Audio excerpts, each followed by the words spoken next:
안녕하세요. 나는 전문의 이재호입니다.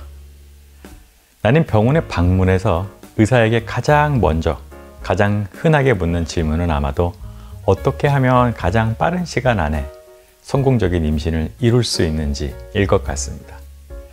이번 회에는 자연 임신에 도달할 가능성을 최적화할 수 있는 방법에 대한 이 권장사항들을 2022년 업데이트된 미국 브리마켓 가이드라인에 따라서 주요 내용들을 정리해서 여러분께 전달해 보도록 하겠습니다.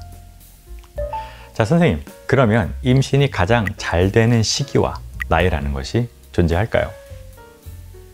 한 쌍의 남녀가 만나서 결혼을 하고 이 성생활을 이어가게 되면 임신 가능성은 일반적으로 피임을 하지 않는 첫 수개월간이 가장 높은 것으로 알려져 있습니다.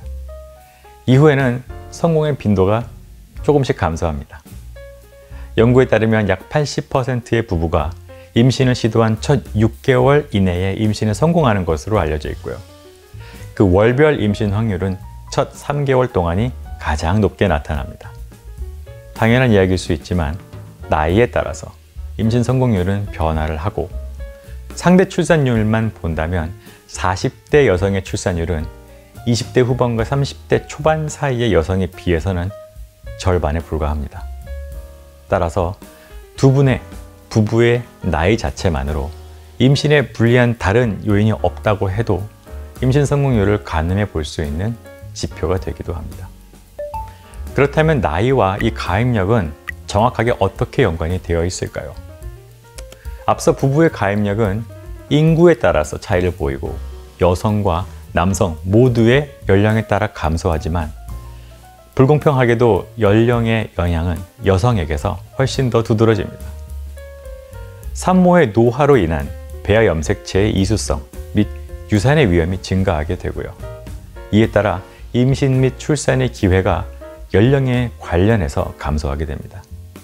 난소의 예비력, 난소 나이의 지표도 연령이 증가함에 따라서 감소하지만 그렇다고 해서 단순히 난소 나이를 나타내는 이 숫자만으로 어떤 여성의 생식 능력을 완벽하게 예측하기에는 정확하지 않습니다.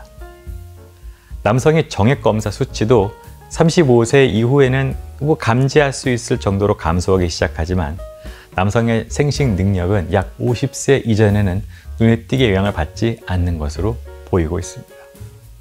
불임 혹은 난임은 피임을 시행하지 않은 부부가 규칙적으로 질 내의 사정을 동반한 정상적인 부부 관계에도 불구하고 1년 이내에 임신에 도달하지 못하는 경우를 정의하고 있습니다. 하지만 1년이 채 되지 않은 시점의 부부라고 해도 조기평가 및 그에 대한 치료는 이전 과거 병력이나 신체 소견에 근거해서 필요하다면 진행을 할 수가 있고요. 특히나 연령의 증가로 인한 생식력 저하가 생길 가능성이 점점 늘어나기 때문에 35세 이상의 여성의 경우에는 6개월 후부터 검사를 진행하실 것을 추천드리고 있습니다.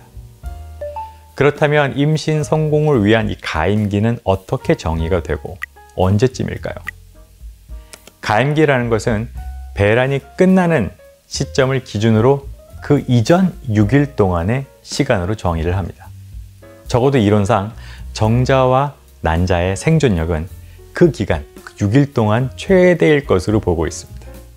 가임 여성 221명을 대상으로 한 연구에서 배란 전 2일 이내에 성교를 했을 때의 최고의 가임력이 관찰되었고 또 다른 가족계획 연구에서는 집단을 둘로 나누었어요. 한 집단은 기초체온 모니터링을 사용하고 다른 집단은 소변 내의 에스트로겐 및 프로게스테론 대사 산모를 분석에 활용을 해서 이 배란이 가능성이 있는 시간들을 결정을 했고 진행한 임신 시도의 성공률을 각각 분석했습니다. 이 두 그룹을 합산해서 분석한 결과에서 임신의 가능성은 배란이 되기 전날 부부관계를 할 때에 가장 높았었고요. 배란 당일 혹은 그 이후의 시간에 임신 성공 시도들은 조금씩 성공률이 감소하는 모습을 보였었습니다.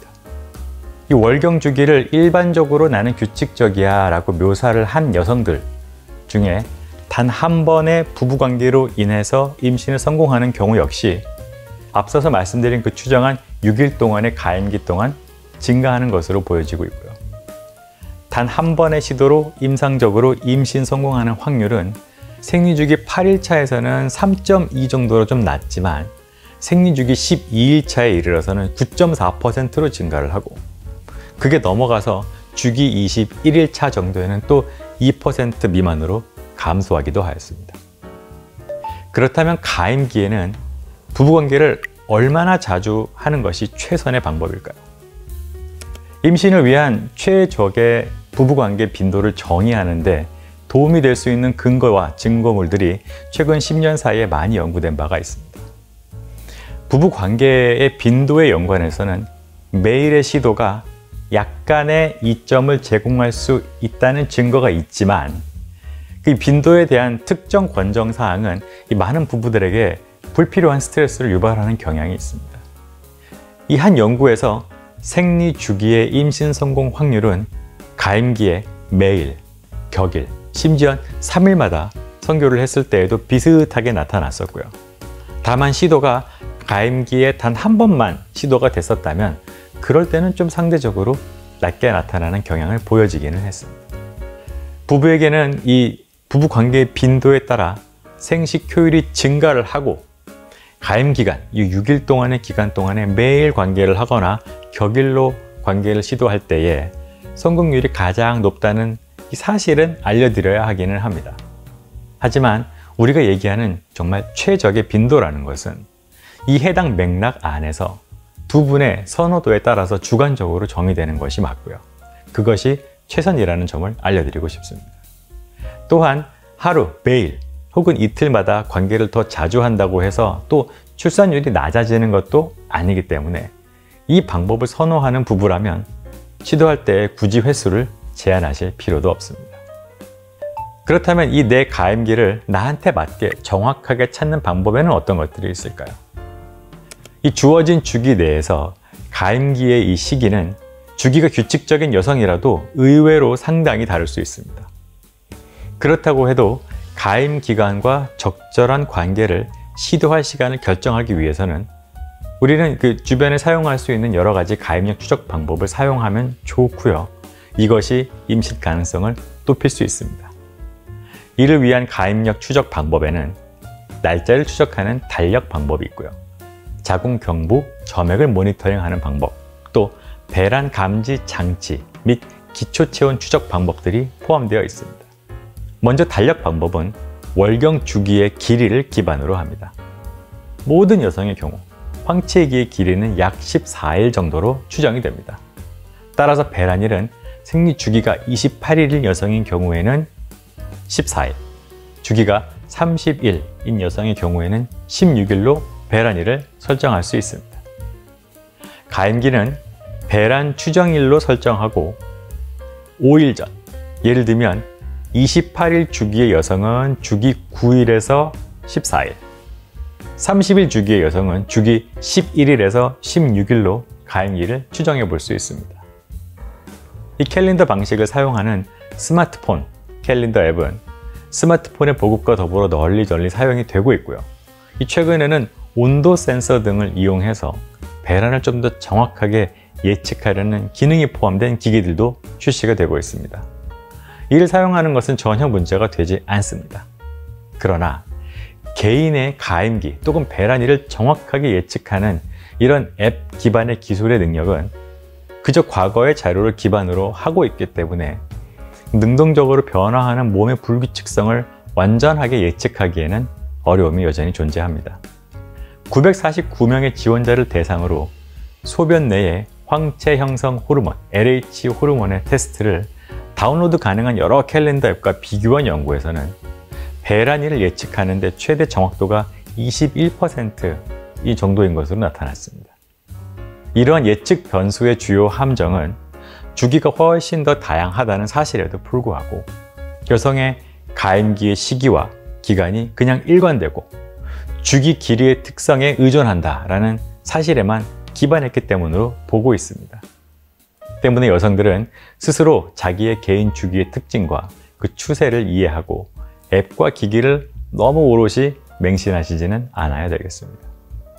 또 다른 방법인 배란 테스트기.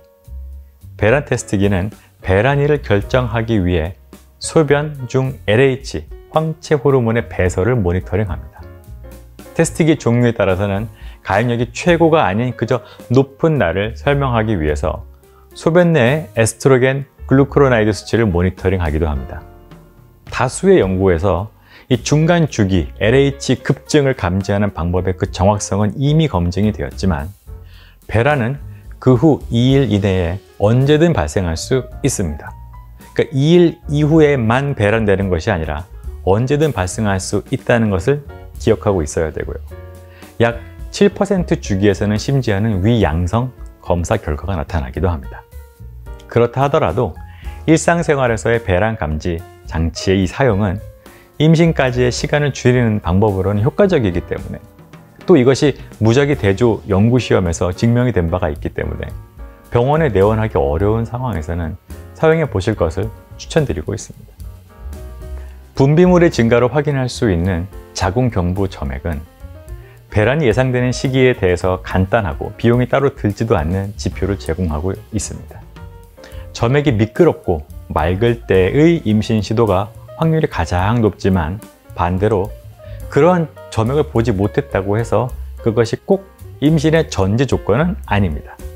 때문에 스스로 그 점액이 안 보인다고 해서 그달 시도를 포기하실 필요는 전혀 없습니다. 자궁경부 점액의 양은 배란 전에 5, 6일 동안 혈중 에스트로겐 농도가 증가하고 그에 따라서 배란 전 이틀에서 3일 이내에 최고의 농도를 보여줍니다. 1681주기 정도를 포함하는 후형적 그 코호트 연구에서는 점액이 최고조에 달하는 날에 부부관계를 했을 때 무려 38%로 임신율이 가장 높았고 그 전날이나 그 전전날에는 약 15에서 20%로 비교적 좀 낮게 나타났습니다. 피크가 보여진 뒤에 2832주기를 포함한 이 전향적 연구를 살펴보면 자궁경부 점액 특성의 변화가 기초체온과 아주 밀접한 상관관계가 있고 둘을 합쳤을 때의 이 월경 달력만을 보는 것보다 더 정확하게 가입력의 정점을 예측하는 것으로 나타났습니다. 한 대규모 연구에 따르면 가임 기간에 걸친 자궁경부의 변화는 기초체온 또는 소변 중 LH 모니터링뿐 아니라 요일별 임신 확률까지도 예측할 수 있다고 알려져 있습니다. 이처럼 가임 시기와 생식 능력의 최고 시기를 찾아내는 방법들이 적극적인 시도에 도움을 줄 수도 있지만 또 이게 어떤 분들에게는 불필요한 스트레스를 유발하는 과정이 되기도 합니다. 임신을 시도하는 것과 관련된 스트레스는 이 두 부부 간의 성적인 존중이나 성적 만족도 또는 이 부부 관계의 빈도를 감소시킬 수 있습니다.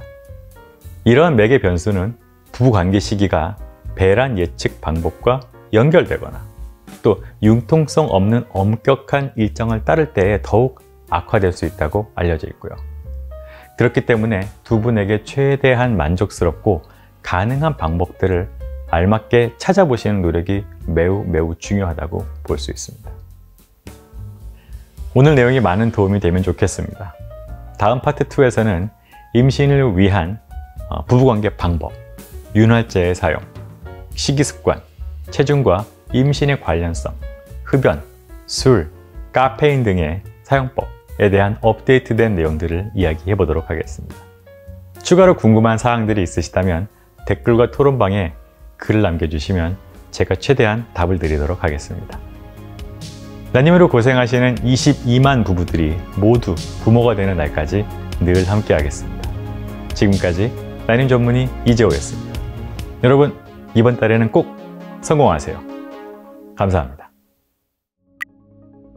이 때문에 임신 및 출산의 기회가 연령과 감소, 이러한 변수는 부부관계 시 띄어쓰기